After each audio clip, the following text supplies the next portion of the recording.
کرتے وہ بھی کافی ہے آپ کے لیے.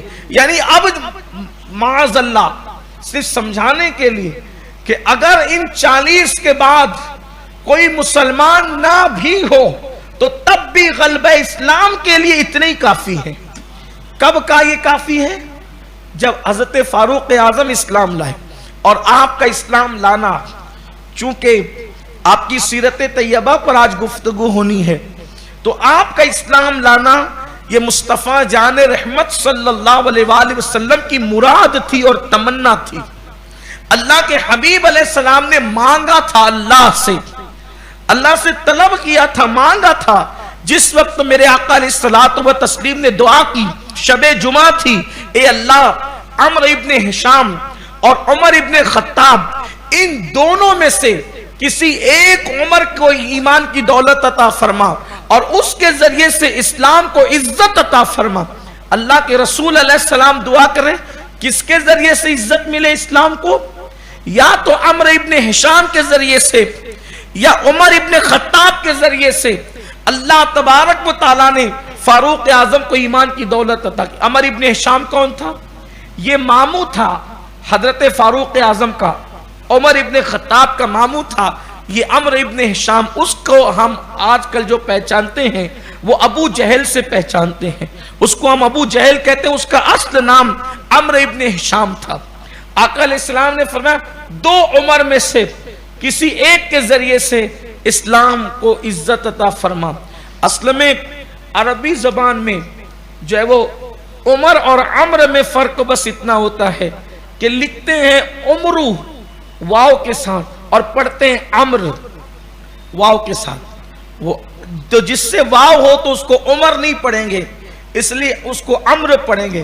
تو یہ عمرو ابن ہشام، تو چونکہ عرف کی بات ہے تو کہا 2 عمر میں سے کسی ایک کو ایمان کی دولت عطا فرما اور اس کے ذریعے سے اسلام کو عزت عطا فرما. تو اللہ تبارک و تعالیٰ نے حضرت عمر ابن خطاب کے ذریعے سے جو ہے وہ اسلام کو عزت عطا فرما. اسلام کو عزت ملی ہے. حضرت فاروق اعظم کے لیے حضور نے دعا فرمائی ہے، عمر کے ذریعے اللہ نے اسلام کو عزت دی. حالانکہ اسلام تو عزت والا ہی ہے، اسلام عزت والا ہی تھا، اسلام عزت والا ہی رہے گا. لیکن کبھی کبھی یہ باتیں اس لیے کہی جاتی ہے تاکہ اس سے ہستی کی عزت اور عظمت کی طرف اشارہ کرنا ہوتا ہے. میرے آقا صلی اللہ علیہ وسلم کے پیارے دیوانوں، اور پھر جس دن فاروق اعظم نے اسلام قبول کیا اس دن اللہ کے رسول نے نعرہ تکبیر بلند فرمایا. جب ہم تکبیر بلند کرتے ہیں نا اللہ اکبر، تو حضور علیہ السلام نے تکبیر بلند فرمائی. جب حضرت فاروق اعظم پڑھ رہے تھے اشہد واللہ الہ الا اللہ واشہد ان محمدن عبدہ ورسولہ، تو اس وقت اللہ کے رسول علیہ السلام اتنا خوش ہوئے کہ آقا علیہ السلام نے خود تکبیر بلند کی. اور جب اللہ کے رسول نے تکبیر بلند فرمائی تو جو وہاں پر دار ارقم میں جتنے صحابہ تھے وہ سب کے سب انہوں نے جو تکبیر بلند کی تھی، مورخین لکھتے ہیں کہ اس دن مکۃ المکرمہ کی تمام پہاڑیاں گویا کہ تکبیر کی فضاؤں سے گونج گئی تھی، تکبیر کی آواز سے گونج گئی تھی. صحابہ اتنے خوش ہوئے تھے. اور پھر اسی وقت فاروق اعظم کے اسلام لانے کے بعد علل اعلان مسلمانوں نے حرم کعبہ میں نماز ادا کی. اسی اشارہ دے رہا ہوں، اس سے پہلے میں کئی نشستوں کے اندر تفصیل کے ساتھ ان واقعات کو بیان کر چکا ہوں. آپ نے اللہ کے رسول علیہ السلام سے عرض کی کہ یا رسول اللہ کیا ہم حق پر نہیں ہیں؟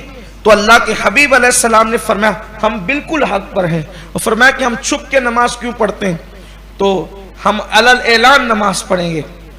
حالانکہ آپ کہیں گے کہ اس وقت تو نماز فرض تو ہوئی نہیں تھی، 5 وقت کی فرض نہیں ہوئی تھی، لیکن مسلمان اس وقت بھی نماز پڑھتے تھے. بعض لوگوں نے کہا 2 وقت کی پڑھتے تھے، صبح اور شام کی. اس میں ایک تفصیل ہے، تحقیق ہے، اس کی طرف نہیں. لیکن البتہ نماز پہلے ہی دن سے جب اسلام آیا تو نماز بھی آئی. البتہ 5 وقت کی نماز نہیں تھی، یہ معراج میں فرض ہوئی. کیونکہ نماز کی فرضیت سے پہلے جب نجاشی کے دربار میں یہ تو فرضیت نماز سے پہلے کا واقعہ ہے. تو جب نجاشی نے پوچھا حضرت جعفر طیار سے کہ تمہارے نبی کس چیز کی طرف دعوت دیتے ہیں، تو انہوں نے ایمان کے بعد نماز کا ذکر کیا. اس کا مطلب اس وقت بھی نماز تھی، لیکن اس کی تفصیل میں بہت زیادہ محققین نے جو ہے وہ الگ الگ انداز سے اپنے خیالات کا اظہار کیا ہے. اور آپ جانتے ہیں کہ میں کوئی محقق کی حیثیت سے آپ کے سامنے نہیں بیٹھتا ہوں. میرا کام صرف اتنا ہے کہ آپ کے سامنے آپ کے فائدے کی کوئی دین کی اصلاح کی گفتگو کر دوں. مزید آپ کو تحقیقی اگر گفتگو پڑھنی ہے تو پھر آپ محققین کی طرف جائیں، آپ کو وہاں پر ملے گا. جیسے مثال کے طور پر اس پر بڑی تفصیلی گفتگو ضیاء النبی کے اندر علامہ پیر کرم شاہ ازہری صاحب نے کی ہے، اور بھی ان جیسے لوگوں نے بہت تفصیل سے گفتگو کی ہے. شبلی نعمانی نے بھی اس پر بڑی تفصیلی گفتگو کی ہے، ادھر آپ جو ہے وہ اس کو دیکھ سکتے ہیں. لیکن بہرحال نماز کی فرضیت یعنی 5 وقت کی نماز کی فرضیت سے پہلے 2 وقت کی نماز یا نماز بہرحال پڑھی جاتی تھی. تو فاروق اعظم نے عرض کیا کہ پھر ہم حرم میں نماز کیوں نہیں پڑھتے؟ تو اللہ کے رسول علیہ السلام نے اندیشہ ظاہر کیا ان کا، کیونکہ آقا کریم صلی اللہ علیہ وآلہ وسلم کو اپنے اصحاب سے بڑی محبت تھی، بڑا پیار تھا، اور ان کو نقصان پہنچنے کا اندیشہ تھا. اس لیے اللہ کے حبیب علیہ الصلوۃ والتسلیم جو ہے وہ دار ارقم میں نماز ادا فرماتے تھے، صحابہ گھروں میں نماز پڑھتے تھے. تو میرے آقا علیہ السلام نے اندیشہ ظاہر کیا. تو ایک طرف حضرت امیر حمزہ نیزہ لے کر کھڑے ہوئے، دوسری طرف فاروق اعظم تلوار لے کر کھڑے ہوئے، اور پھر دونوں کی جو ہے وہ گویا کہ سربراہی کے اندر اور دونوں کی نگرانی کے اندر جو ہے وہ یہ قافلہ پہنچا، اور پہلی مرتبہ حرم کعبہ میں مسلمانوں نے نماز ادا کی. پھر اس کے بعد فاروق اعظم کو ان کو بھی پیٹا گیا، ان کو بھی مارا گیا، ان کو بھی تکلیف پہنچائی گئی. لیکن سیدنا فاروق اعظم کا ایک روب تھا، ایک دبدبہ تھا. آپ چونکہ جو ہے وہ اللہ تعالیٰ نے آپ کو سفیر کا مقام عطا کیا تھا، زمانے جاہلیت میں بھی آپ کی خطابت، آپ کی سفارت یہ بڑا مقام رکھتی تھی. تو فاروق اعظم رضی اللہ تعالیٰ جو ہے ایک جانے مانے خاندان کے فرد تھے، جانی مانی شخصیت تھی. آپ عرب کے اس زمانے میں بڑے خطبہ میں آپ کا شمار ہوتا تھا. اوکاس کے میلے کے اندر جب آپ خطاب فرمایا کرتے تھے فاروق اعظم رضی اللہ تعالیٰ. اسی طریقے سے انصاب، علم الانصاب، نسب کا علم اللہ نے آپ کو بہت زیادہ دیا تھا. زمانے جاہلیت کے شعراء کے اشعار آپ کو بہت زیادہ یاد تھے، اور آپ کا شغف اور زندہ دلی کا حال یہ تھا کہ کبھی کبھی پوری رات جو ہے سفر کے اندر آپ صحابہ سے کہتے اور ساتھیوں سے کہتے کہ ان شعراء کے اشعار پڑھو، اور اس میں کبھی کبھی پوری رات بھی گزر جایا کرتی تھی. جب رات کا آخری پہر آتا تو آپ فرماتے اب قرآن کی تلاوت کا وقت آ گیا، تلاوت کرو.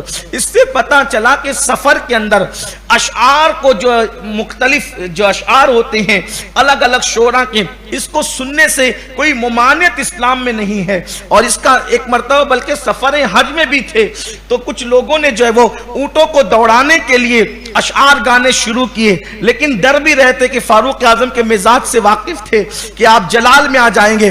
تو ایسے وقت میں جو ہے لوگوں نے سوچا کہ منع نہ کر دیں، تو آپ نے منع نہیں فرمایا. جب منع نہیں کیا تو کسی نے کہا کہ سفر حج میں جا رہے اس زمانے جاہلیت کے شعراء کے اشعار پڑھتے ہیں، آپ منع نہیں فرماتے کہ چپ رہو.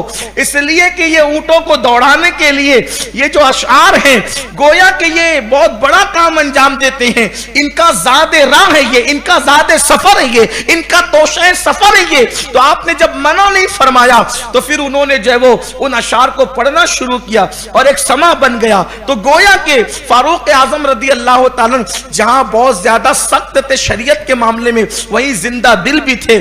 اور آپ خود بہت کم اشعار کہتے تھے، لیکن زمانے جاہلیت کے شعراء کے اشعار آپ کو بہت زیادہ یاد تھے، اور آپ جو ہے وہ ان کا تذکرہ بھی فرماتے تھے. اور آپ اکثر و بیشتر جو ہے وہ صحابہ کرام کو سلسلے کے اندر گفتگو بھی فرماتے تھے.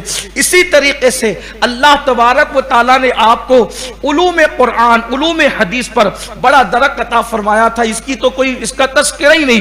صرف سورۃ البقرہ ایک سورت 2.5 پارے پر مشتمل فاروق اعظم رضی اللہ تعالیٰ عنہ نے اللہ کے رسول صلی اللہ علیہ وآلہ وسلم سے 12 سال میں سیکھی تھی. آپ اندازہ کریں سکھانے والا معلم کائنات ہو اور سیکھنے والا عمر ابن خطاب ہو، اور 12 سال میں ایک سورت سکھائی جا رہی ہو، تو حضور علیہ السلام نے کیا کیا نہیں سکھایا ہوگا اور فاروق اعظم نے کیا کیا نہیں سیکھا ہوگا. یہ آپ کے علوم تھے.